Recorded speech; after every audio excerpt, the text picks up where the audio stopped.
असं जुन्या काळात श्रावण महिन्यामध्ये पोथ्या चालायच्या गावोगाव. महाराज गावगाव पोथ्या मंदिरामध्ये. आणि जुन्या लोकांचं विशेष होतं का ते बिचारे पोथी ऐकायला जायचे. आता घरात जरी पोथी लावून दिली त्याला सांगत तू वाचून घ्या, मी तोर घर काढून येतो. आई तर शेवटच्या पानाला बोलवा म्हणते आम्हाला. किती शेवटचं पान किती वाजता येईल आपल्याला सांगावं लागत. तुम्ही कोण शिरा शिजेपर्यंत यावं, रवा शिजेपर्यंत तुम्ही हजर व्हा. आपली अशी परिस्थिती. रव्यात आणि शिऱ्यात बदल बर का.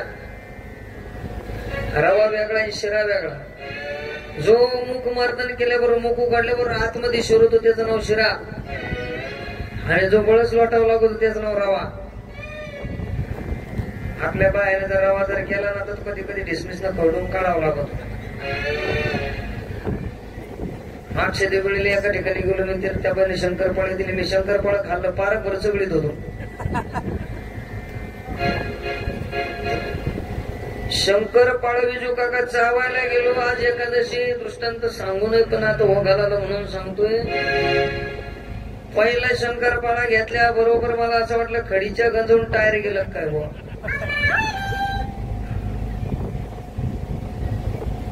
लय अवघड. जुन्या काळामध्ये पोथ्या चालायच्या. मग पोथ्या चालू असताना गावामध्ये कोणीतरी एक वारकरी असायचा, चांगल्यातला वारकरी. तो वारकरी काय करायचा, ग्रंथ चिंतन करायचं आणि बाकीचे लोक ऐकायचे. समोर एक जण बसलेला असायचा.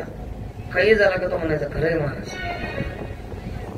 त्याचं फिट्ट वाक्य होत, खरंय महाराज. महाराजांनी विचार केला, म्हणले याला कळत म्हणून खरं म्हणतं का. काही लोक काय नाही आज म्हणते येडीला काय सासरही सारखं माहेरही सारखं. मग आपलं ते खरंय महाराज. दुसऱ्या दिवशी महाराजांनी जाधव साहेब एक नवीन काल्पनिक दृष्टांत केला. म्हणजे काय झालं, एक असं भलं मोठं वार आलं. तो म्हणला खरंय महाराज. जसं वार आलं म्हणले तसं सुमेरू पर्वत भंग पावला. तो म्हणला खरंय महाराज. आणि त्या पर्वतावर मोळ बसेल होतं. मोळ जसं मोळ उठलं थेट पैठणच्या कारखान्यात आलं. एका एका माशानं म्हणली एक एक गुळची भिडी उचलली व. तो म्हणला खरंय महाराज. जशा माशा तिथून निघाल्या तर पुन्हा एक मोठं वारं आलं. पुन्हा वारा आल्याबरोबर तो फाकलेला जो पर्वत होता तो पुन्हा एकत्र आला. आणि मोळ जसं इथून निघलं ना तसं पुन्हा जिथं होतं ना तिथं जाऊन बसलो. तो म्हणला खरंय महाराज. महाराज म्हणले साल्या अरे मी तुला सगळ्या काल्पनिक कथा सांगू राहिलो तू तरी म्हणतो खरंय महाराज. अरे मूर्ख तू नाही रे. मला वाटलं तू मूर्ख आहेस. पण नाही नाही यात तुझा कुठलाही दोष नाही. मूर्ख तू नाहीये, मूर्ख मी आहे की मी तुला सांगतोय. हा माझाच मूर्खपणा आहे. तो म्हणला खरंय महाराज. अरे अशी जगाची रीती. भगवंताचं नाव चंद्र लावल्याशिवाय, चंद्र देवतेचं नाव घेतल्याशिवाय पूर्ण होत नाही. हा रामजीनं दिलेला त्या चंद्राला एक वरदानच आहे. 1 महिना उत्सव चालला आणि तदनंतर महाराज पुढे भगवंताच्या लीला सुरू झाल्या. स्वामीजी त्या प्रसंगाचं वर्णन करतात. हा हा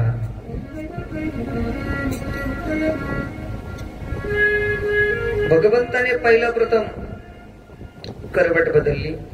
करवट बदलल्यानंतर महाराज संपूर्ण अयोध्यावासियांनी त्याचं स्वागत केलं. पुढे भगवंताचं नामकरण विधी झाला. भगवंताचं नाव ठेवण्यात आलं राम. राम रमेति इति राम.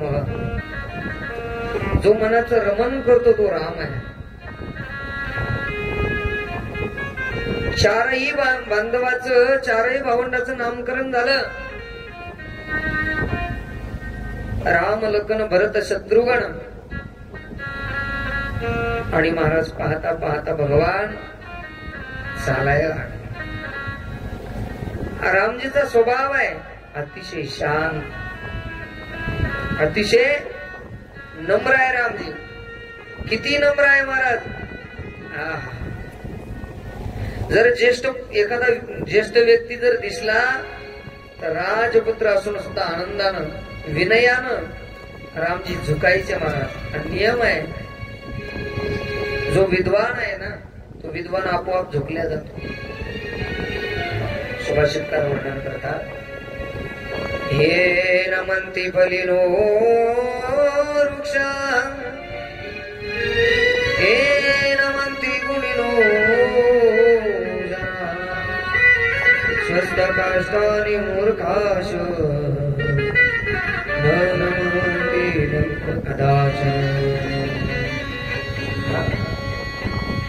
वाळलेलं लाकूड आणि मूर्ख मनुष्य कधी वाकत नाही, परंतु ज्या झाडाला फळ आलेलं आहे त्या झाडाला नेहमी झुकलेलं असतं ते झाड. रामजी विनयी आहे. अतिशय सुंदर स्वरूप आहे. काम कोटी छबी साम शरीरा, काम कोटी छबी साम शरीरा,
भगवंताच्या स्वरूपाचं वर्णन केलं महाराज.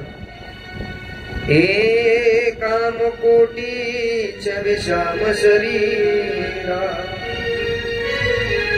नीलकंज बारिल गंभीरा. इतके सुंदर होते महाराज. कामदेवाला सुद्धा रामजींना पाठीमागे टाकावं इतके सुंदर. आणि त्या अयोध्येच्या नगरीमध्ये भ्रमण करत असताना महाराज रामजीला ज्यानं पाहिलं का तो स्वतःला विसरून जायचा. स्वतःला विसरून जातात. एक दिवस चारही भावंड खेळत असताना महाराज खेळता खेळता कुस्त्याचा डाव लागला. जुन्या काळामध्ये शक्यतो लोक कुस्त्या नाही का, सुरपारंबी होतो तो हुंबरी, कबड्डी, चिल्लार पाट्या नाही का, काही भागात चिल्या पाट्या म्हणतात त्याला. पाय कामोडांना पण खेळून घ्यायचे. आता महाराज तो आनंदच राहिला नाही. आता ज्याची तो ज्याच्या त्याच्या याच्यात मग्न, इतका मग्न आहे महाराज. जवळून गाडी गेली तरी दिसत नाही. एक जणाच्या पाठीमागून गाडी उचलून नेली तरी त्याच्या डोक्यात नव्हती. बरं सांगून शिकून नेली, थोडे पुढे सारखा. बरं तुम्ही काय झालं, काय नाही, जर गाडी पुढे न्यायची. तो मोबाईल हातामध्ये तसंच पुढे गेला. लय अवघड आहे बाई. व्हॉट्सअपच्या नादात बाप, फेसबुकच्या नादात पोर, इंस्टाग्रामच्या नादात कोणाचाच फोनला मिळ लागा ना. एका घरात येऊन सुद्धा ते म्हणते चुकून आलो असेल. लय अवघड आहे, लय अवघड. हा मोबाईल आल्यापासून कोणीच कोणाला टाइम द्यायला तयार नाही. कोणीच कोणाजवळ बसायला तयार नाही. कधीच सुखाचं बोलत नाही मोबाईलवर बोलताना. तुम्ही आता असं जर वाजलं ना, पहिला शब्द कोणता रे भाऊ? फोन उचलले त्याच्या पुढं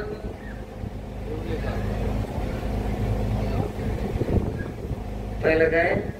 हॅलो. दुसरा, जर कोणाचा नंबर घेतल्यावर काही तुला पाठवायचं असल्यावर काय काय पाठवावं लागतं पहिल्यांदा? हाय म्हणजे काय? जाऊ देतो म्हणजे आज पुढं बसलो मध्ये याचं तोंडच पाहिलं. आपण आलाय मग माणसाने कधी येण्यात काढतो काही इज्जती जाऊन काय आहे का नाही याला? जाऊ द्या, तुळशी सोडून द्या. पहिले दुःखाची सुरुवात करतो. हाय हाय हाय हाय. भेटल्यानंतर पहिला आपण काय करतो? राम राम. मला काल फार आवडलं. आपण गेलो होतो जेवणाला. ते लहान लेकरू अतिशय सुंदर वातावरण आहे त्याचं. एकच नंबर. मला फार आवडलं. मी घरात गेले बरोबर महाराज त्यानं मला पहिल्यांदा राम राम केला.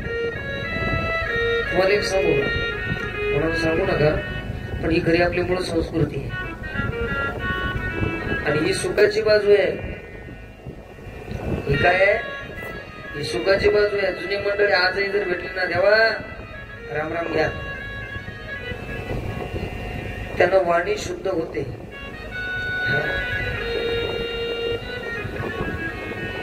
जुने काळ रामजी खेळ खेळाले, एकत्र आले, कुस्त्याचा डाव रंगला. पाहता पाहता अनेकांच्या कुस्त्या झाल्या आणि भगवान रामजीची आणि लखनजी महाराजांची कुस्ती लागली. दोघांची कुस्ती लागली आणि कुस्ती लागल्यानंतर महाराज प्रश्न असा निर्माण झाला, सगळ्यांना असं वाटायला लागलं आता रामजी जिंकणार आहे, कारण रामजी मोठे आहे. लखनजीच्या कानात रामजीने सांगितले, हे लखन, तुझा पराजय मला पाहण्याजोगा नाही. लखनजीने सांगितलं, प्रभू तुम्ही जर पडले तर भक्ताचा अपमान होईल, पण भगवान सांगताय की जर माझा भक्त जर पडला तर त्याचे इतकं दुःख मला काहीच नाही. लखनजीने सांगितलं, प्रभू तुम्हाला माझा सन्मान ठेवण्याकरता जे योग्य वाटेल ते करा. महाराज भगवान परमात्म्यानं पाहता पाहता स्वतःहून पराजय स्वीकारला आणि भगवान उठून उभे राहिले आणि सगळ्यांच्या समोर सांगायला लागले, अरे म्हणले माझा लखन किती बलवान आहे, माझा लखन किती बलवान आहे, माझा लखन किती बलवान आहे. आज मला साक्षात, अरे त्याच्या मोठ्या भावाला हरवलं म्हणजे किती बलवान आहे. सगळे लहान लहान मुलं, काय कळतं महाराज त्या लहान पोराला, सगळ्या आनंदामध्ये खरंच लखन किती बलवान असेल. रामजीला हरवलं महाराज त्याने, लखन बलवान, लखन बलवान. हा हा. इकडे घरामध्ये कौशल्याबाईनं स्वयंपाक बनवला महाराज, नैवेद्य बनवला आणि नैवेद्य बनवून भगवंताला तो नैवेद्य दाखवायचा आहे. नैवेद्य बनवला स्वामीजी म्हणतात आणि भगवंताला दाखवून रामजीला हाका मारायला सुरुवात केली, हे राघव जेवायला चला. हे करी पूजन पद चढ़ावा आपु गई जग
आणि एक दिवस कौसल्या माईला रामजीला झोपी लावलं महाराज शृंगार करून.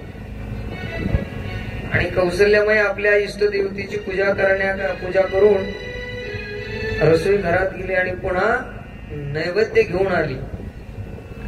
पाहत होतो काय महाराज, हा जो मुलगा झोळीमध्ये झोपलेला आहे तोच मुलगा पुन्हा देव घरात दिसतोय.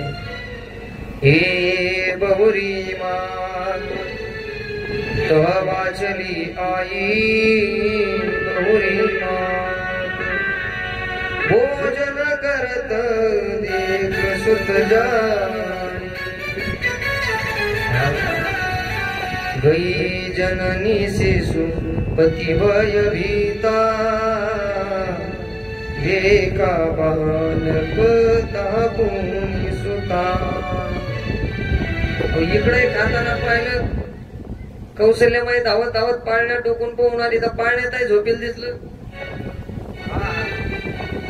अरे हे लहान मूल म्हणले दोन ठिकाणी कसं बहुरी आई देखा सुत सोयी. पुन्हा आली पाळण्यात पाहिलं डोकून पोरग झोपलेलं आहे. कौशल्यामाईला जरा घाम यायला लागले, म्हणले मला काय नेमकं काय असं डबल दिसायला लागलं काय का अडचण नाही का. या वहा दुई बालक देखा मती भ्रम मोर की आन अभिषेका. म्हणजे माझं डोकं नेमकं भ्रमीभूत झालंय का काय. हे देखी राम जननी अकुलानी प्रभु हसे दीन मधुर सका. भगवान नैवेद्य ग्रहण करत आहे आणि नैवेद्य ग्रहण करत असताना महाराज देवांना हसायला सुरुवात केली. तोंड मुरडायला लागले देव. आणि कौशल्यामाईला महाराज भान राहिले नाही.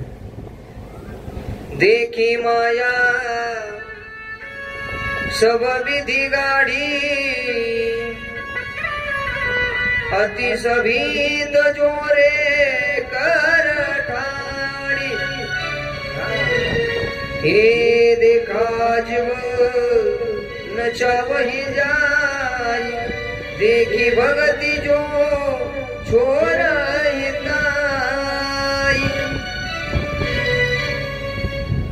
तर भगवान परमात्म्याची ती माया महाराज कौशल्यामाईला मोहित केलं.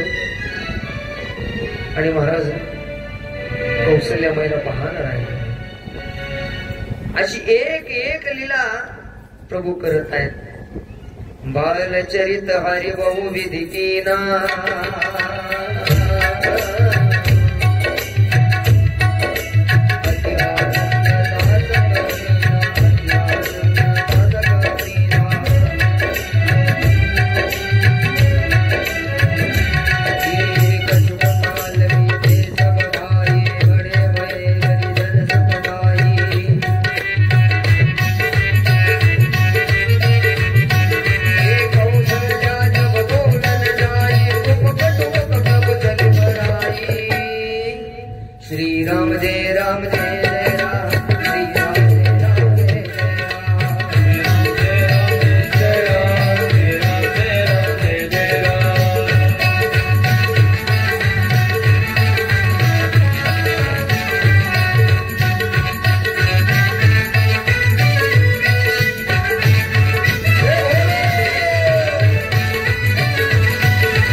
लीला रामजी करायला लागले. आणि एक दिवस महाराज स्वयंपाक तयार असून रामजी जेवायला येत नाही. भोजन करत बोल जब राजा नैयावत तजिबाल समाजा. कौशल्या जब बोलन जाई ठुमक ठुमक प्रभु चलही पराई. निगमने शिव अंतन पावा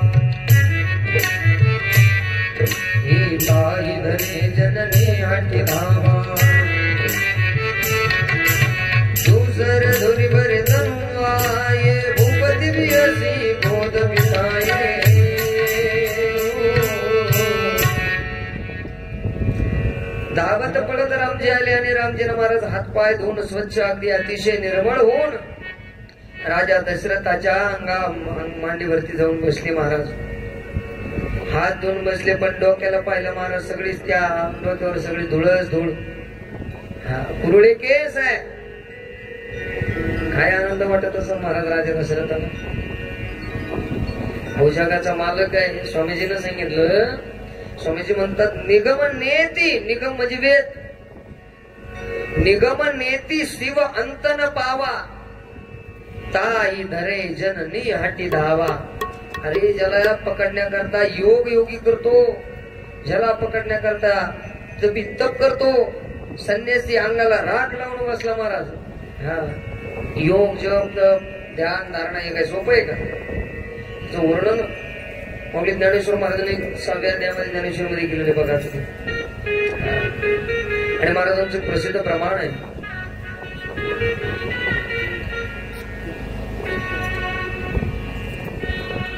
हे शरीर शोषण प्राण निरोधन मन जय हठ योग,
कष्ट आहे योग्याला तरी तो देव सापडत नाही बर का, तरी सापडत नाही.